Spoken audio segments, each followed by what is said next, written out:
grandfather. With an impressive painting of William Mulholland in the background, the interview proceeded smoothly through her grandfather's life and career, but her answers became hesitant as we approached the subject of the St. Francis Dam.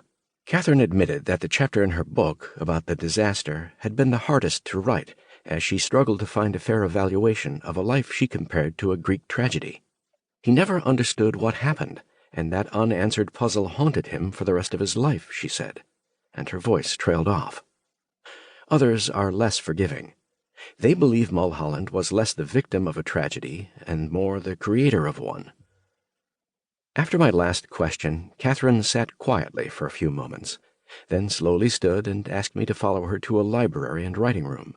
Sitting on a well-organized work table were 3 cardboard filing boxes. Neatly printed on each was SFD. I knew immediately what the letter stood for: St. Francis Dam. "You can take these," she said. When I looked inside, I found the boxes stuffed with photocopied newspaper articles from across the United States and even from overseas. All were stories about the St. Francis Dam disaster. "I only ask you dig as deeply as you can and be fair and honest about what you find," she said quietly. I answered that I couldn't make promises about conclusions, but I would do my best to find the truth and tell it. As I headed home with the 3 boxes placed carefully on the back seat of the car, I passed another lawn sprinkler arching spray, marking time, tick, tick, tick, tick, like a clock. My thoughts drifted back to March 12th, 1928. Just before midnight, in a remote canyon 50 miles north of Los Angeles, all was quiet.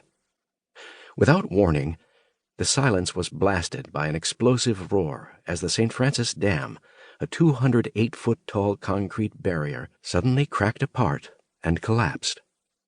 Within minutes, a 54-mile-long floodpath surged toward the Pacific Ocean. During 5.5 hours of terror and destruction, nearly 500 people lost their lives, and property worth millions of dollars was damaged or destroyed. Despite the scale and horror of what happened that 1928 morning, few people have heard of the St. Francis Dam disaster, and, as I discovered, those who have often get the story wrong. I grew up a few miles from isolated San Francisquito Canyon, where the St. Francis Dam once stood. But in school, except for a brief 4th-grade immersion in the saga of the Spanish missions in California, the 1849 gold rush, and the triumph of statehood in 1850, none of my teachers included the ruins in their lesson plans. After college in the Midwest, I traveled to New York to begin my career as a documentary filmmaker.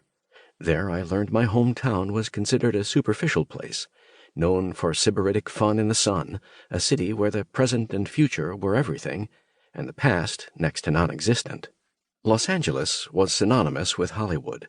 Whatever many people knew about LA's history involved the movies, especially the 1974 film noir classic Chinatown.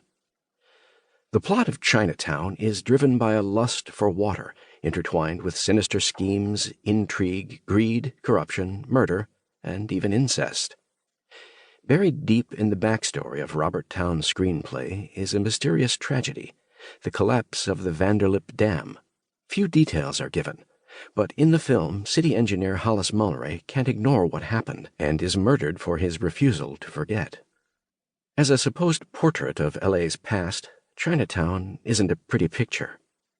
After a preview screening, an official from the Los Angeles Department of Water and Power was reported to have sputtered, "It's totally inaccurate.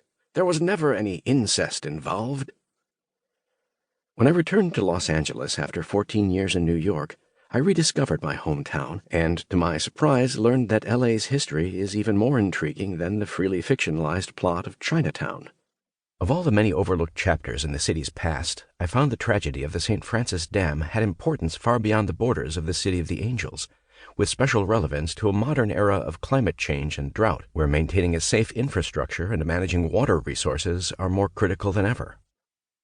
Set in the transformative 1920s, the St. Francis Dam disaster is a tale driven by great accomplishments, violence, and a century of controversy. In the end, it is a technological detective story.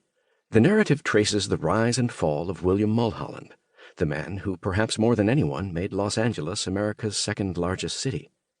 Mulholland accomplished this with an aqueduct.